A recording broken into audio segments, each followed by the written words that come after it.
When playing singles and you're at the net, softer volleys short at an angle are going to win you a lot more points.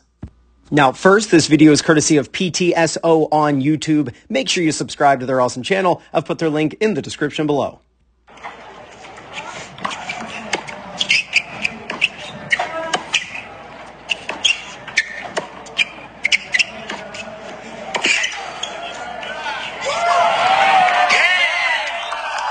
So here we got Diego Schwartzman, and this is Emil Ruusuvuori. Let's look at the split step timing for Ruusuvuori on this return of serve. Notice as Diego hits the ball that Ruusuvuori is in the air. That is the proper timing of your split step. And I don't care if you're playing doubles, singles, you're at the net, you're at the baseline, returning serve during a rally, the approach shot, it doesn't matter. That's the timing of the split step. You want to be in the air as your opponent hits and then land after. That synchronizes your brain and your reaction time with when your feet hit the ground. It actually makes you faster when you hit the ground.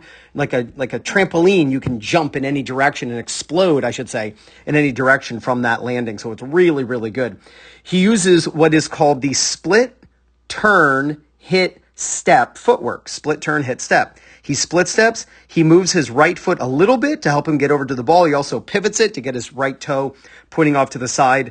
Then he hits the ball, and then the last thing he does is he steps with that crossing foot. So make sure that you go out and film yourself returning serve. Maybe take a lesson on the return of serve. Make sure that you are in the air as your opponent hits, and then you land the split after. Then you turn, then you hit, then you take the step after. That is so good. You can see also he returns to the middle. So when you're playing against a strong server, your goal is to return most first serves to the center third of the court. Gives you consistency, and it makes sure you're not just missing returns for no reason. Look at this finish by Ruusuvuori. Man, look at this. I get killed on YouTube when I tell people to catch the racket in their non-hitting hand, telling me hey, Ryan, it's not 1978 anymore. But hey, someone's got to tell Ruusuvuori that, I guess. Look at this follow through. You want to talk about Vic Braden.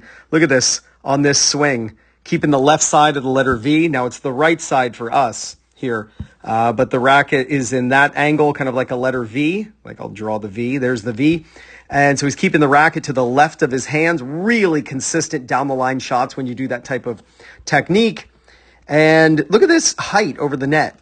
Look at this nice height over the net. Love it. And that's a good thing, especially for juniors to remember. You don't need to skim the net on every shot, especially if you're farther back in the court and you're way behind the baseline. Aim higher to get some depth on your shot. It'll also give you time to recover as well.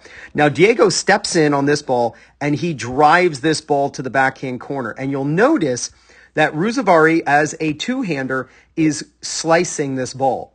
So what is Diego doing? He is immediately sensing that, and he is coming forward. So whenever you hit a really strong shot to a corner, realize that your opponent's in trouble, so you want to move forward. Now, here is where things get super interesting. When I watch recreational players, and I teach people with single strategy and double strategy all the time, their technique on Zoom. I teach people around the world on Zoom. They send me videos of them playing. And for the singles players, let's just take the idea of quadrants, right? So here we are, and you've got here, here, here, and here, obviously, right? I can't tell you how often this player in this situation, they're a mom, they're a dad, they're a junior, they're a school teacher, a doctor, and they love playing tennis on the weekends. When in this situation, they will hit a deep volley. They think, I'm going to hit it really hard into the court and deep in this corner. The problem is it actually makes it a shorter distance for the opponent to run down if you hit it deeper in the court. So watch what Diego does. He hits this ball with a little bit of backspin, but very little movement of the racket. And look where he's making this ball land. He's making this ball land smack dab in the middle of the service box. And we'll even see the way Emil is having to run. He's actually running in a curved line. Like he's running this way and then he's having to curve up because maybe he was hoping that the ball would go deep. But he runs, and look where this ball bounces a second time. Ball bounces a second time right on the service line. Emil's not able to get there. You'll watch Diego slide over, right? Because he wants to bisect where this ball could go. The ball could go down the line. The ball could go cross court. So he's bisecting that by actually standing slightly on the same side as where Emil is standing. So that way it's equidistant down the line and cross court. But when you're at the net and you're going to hit what you deem to be a volley where you are going to end the point in singles, hit short into the service box away from the opponent. And try to make the ball bounce a second time on the service line. And the distance that your opponent is going to have to run to get to that ball is just going to be too far, and they're not going to be able to get to it. But go out and film yourself playing matches. Look for these things like the return of serve I mentioned, the follow through on the forehand and backhand. Are you going to the net when your opponent is in trouble? Copy this. You're going to win a lot more matches.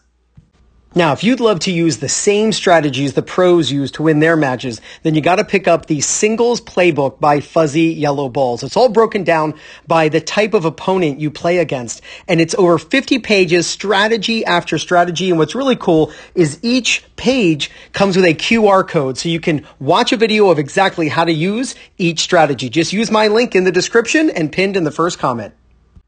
And if you're looking for people in your local area to play matches against or practice with, or you want to find a coach who's close to you who can help you with your game, then use my link for PlayYourCourt. And it's playyourcourt.com/2-minute-tennis. When you use my link to sign up, you get 50% off. Go out and film yourself playing matches, review the footage, and check your technique, your footwork, your strategy. You do this, there's no doubt you're going to gain confidence, win more matches, and play much better tennis. This is Ryan Reedy from 2minutetennis.net. You got this.